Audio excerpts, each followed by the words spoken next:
All right, today I have a beautiful Remington 1100 to show you guys, right? This is currently the only auto-loading shotgun I own, and it's actually the only auto-loading shotgun I've ever owned.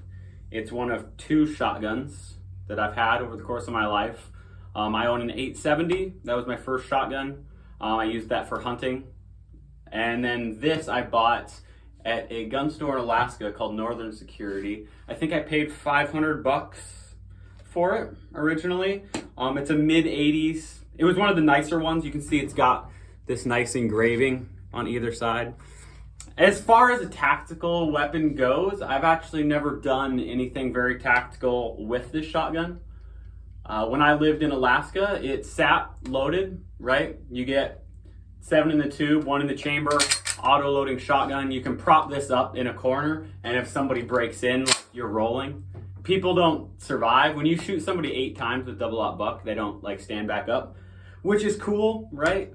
I think in America, the shotgun has this like, definitely this mystique. The shotgun is the home defense weapon, right? Like this, I don't even think it looks all that tactical, but it's certainly something that you would see sitting in the back of an 86 F-150, right? Or in a police cruiser. In the United States, this is kind of the go-to or it was for years. I guess the AR-15 is kind of replacing that, as well as handguns of all shapes and sizes. But for a long time, I think the pump action auto-loading shotgun have been the go-to, right? If you're hiking in the woods, right? I personally don't like carrying a 10 mil for bear, because if a bear really wants to get you, he's gonna get you. And I want 8 slugs on tap. That's the only thing I personally trust to take out a 1,200-pound animal. The manual of arms, definitely not super tactical, not super intuitive, but for what it is, it's fine, right? You have safe, fire, 2 fire modes. Whenever you want to fire, if the chamber's empty, bring it back. It always locks back. You have a button on the bottom, send it forward. Do that again for you. Obviously the Benelli clones have that button up here. Overall, it's been a pretty solid shotgun. The only thing I've ever shot with it is clay pigeons and like jugs of water and ice and stuff.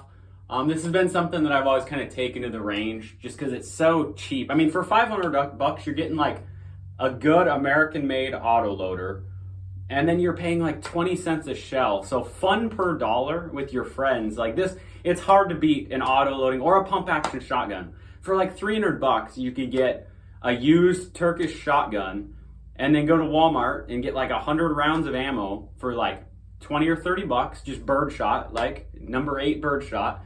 And I feel like if you just want to goof off at the range with your buddies, it's so hard to beat clay pigeons and shotguns. Over in Europe, I've heard shotguns are not really as popular, right? And I could see that. This is kind of like a rural weapon, in my opinion. Because if you live in an apartment complex, this is, double-aught buck is going to go through drywall, right? If you live around other people, it's probably not the best self-defense weapon. I think a 9mm PDW would be much better overall. But, right, if you live on a farm and you have like coyotes and other shit running around in the woods and you just have to shoot stuff at night, like in terms of a truck gun or something you just keep by your front door, it's hard to beat a 12-gauge shotgun. The ammo is available and universal, and you can run so much through this, right? If you want slugs, run slugs. If you want buck, run double-aught buck, run triple-aught buck, right? Do you want birdshot? Do you want beanbags? Do you want rubber bullets? Do you want fireworks? I've seen people shoot fireworks. You can get dragon's breath ammo. People make bolo rounds, right? Cut a tree in half. There's just so much you can do with the shotgun for really pretty cheap. And I feel like it's pretty easy to train people up on a shotgun, right? Like if you're out with like kids or something and you're out hunting, you know, like a teenager, you can easily say, hey, like this is in the back of the pickup. If a bear shows up, you pull it back and then you fire, right? Like you could have like your wife or girlfriend run a shotgun easily, right? Like if you're leaving, you're saying, hey, if something happens in the night, this is laying there. A pump action might be even easier. Rolling, right? So the shotgun definitely is a cool weapon. This obviously replaced the 870, or at least ran alongside the 870 for years. Remington released this in the early 60s, and I believe made it into the early 2000s before it was replaced by, I guess, the 1187 and then the VMAX, which is a little bit different. I've never messed with the VMAX, so I can't speak to them. But I've never had any reliability issues with this shotgun.